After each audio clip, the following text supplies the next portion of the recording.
Hello everyone, আসসালামু আলাইকুম। Welcome back to my daily blog. আজকের এই ভিডিওতে আপনারা একটি রাজকীয় বাড়ি দেখতে পারবেন। আমি এখন আছি গোথেনবার্গ শহরের সিটি মেয়রের কার্যালয়ের সামনে। গত 3 তারিখ সন্ধ্যা 6টা থেকে 8টা আমাদেরকে ডিনারে ইনভাইটেশন দিয়েছিলেন গোথেনবার্গ শহরের সিটি মেয়র, এবং সেই ইনভাইটেশনে আসা এবং সৌভাগ্য হয়েছে আলহামদুলিল্লাহ এরকম রাজকীয় একটি বাড়িতে ঢোকার এবং সব কিছু নিজের চোখে দেখার। আপনাদেরকেও আমি এই ভিডিওর মাধ্যমে আশা করি দেখাতে পারবো অনেক কিছু, কতটা সুন্দর ভিতরকার অবস্থা। এই তো রেড কার্পেটে হেঁটে হেঁটে চলে গেলাম বাড়ির ভিতরে, এবং প্রত্যেকটা জায়গা এত রাজকীয়, এত সুন্দর, যেটা নিজের চোখে না দেখলে বোঝানোর মতো না। তারপরেও আমি চেষ্টা করব আপনাদেরকে একটু একটু করে সব কিছু দেখানোর। যদিও আমি পুরাটা ঘোরার সময় পাইনি, আমাদের সময় দেওয়া ছিল সন্ধ্যা 6টা থেকে 8টা পর্যন্ত। প্রত্যেকটা ডিনার টেবিলে রিয়েল ফ্লাওয়ার দিয়ে সাজানো ছিল, যা দেখতে খুবই ভালো লাগছিল। এবং যখন উপরে তাকাচ্ছিলাম, ঝাড়বাতিগুলো দেখছিলাম, সেটি দেখেও খুব ভালো লাগছিল।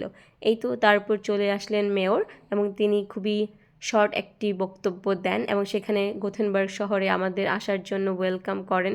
এবং উনি এত হাম্বল একটা পার্সন, যা বলে বোঝানোর মতো না। পার্সোনালি আমার ওনাকে খুব ভালো লেগেছে।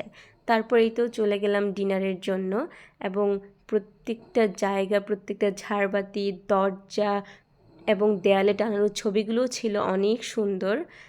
আমরা সবাই চারপাশটা মুগ্ধ হয়ে দেখছিলাম। দেখুন আপনারাও, বাড়িটা কত সুন্দর, এবং সিঁড়িগুলো এবং প্রত্যেকটা ডেকোরেশন, এনভায়রনমেন্ট সব কিছু অনেক সুন্দর। এই তো তারপর চলে আসলাম খাবার নিতে, এবং তারা খুবই খুবই হেলদি ফুড প্রোভাইড করে, যেটা আমাদের কাছে খুব বেশি ভালো লাগেনি টেস্টের দিক থেকে। তারপর খাবার শেষে এসে দেখলাম সবাই মেয়রের সাথে ছবি তোলার জন্য লাইন ধরা হয়েছে। সুইডেনে এই জিনিসটা খুবই ভালো, সবাই খুব রুলস মেনটেন করে, প্রত্যেকটা কাজেই সবাই রুলস মেনে চলে, যাতে করে কোনো ঝামেলা না হয়।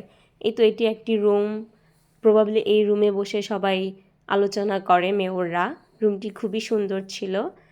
তারপর আমি নিচতলার এই রুমটিতে আসি। এটি মূলত একটি ড্রেসিং রুম, এখানে সবাই ড্রেস এবং জুতা রাখার কাজে ব্যবহার করেন। তারপর ঘুরে ঘুরে আমি বেশ কিছু ছবি তুলি।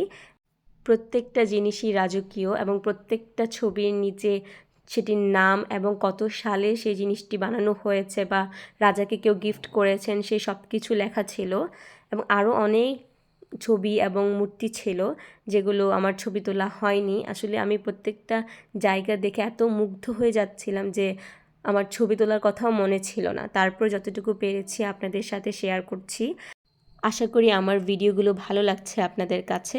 আর যদি ভালো লেগে থাকে তাহলে আমার পেজটি ফলো দিতে ভুলবেন না, এবং অবশ্যই অবশ্যই আমার ভিডিওগুলো শেয়ার করতেও ভুলবেন না। আজকে এই পর্যন্তই, ভালো থাকবেন। আল্লাহ হাফেজ। আসসালামু আলাইকুম এভরিওয়ান।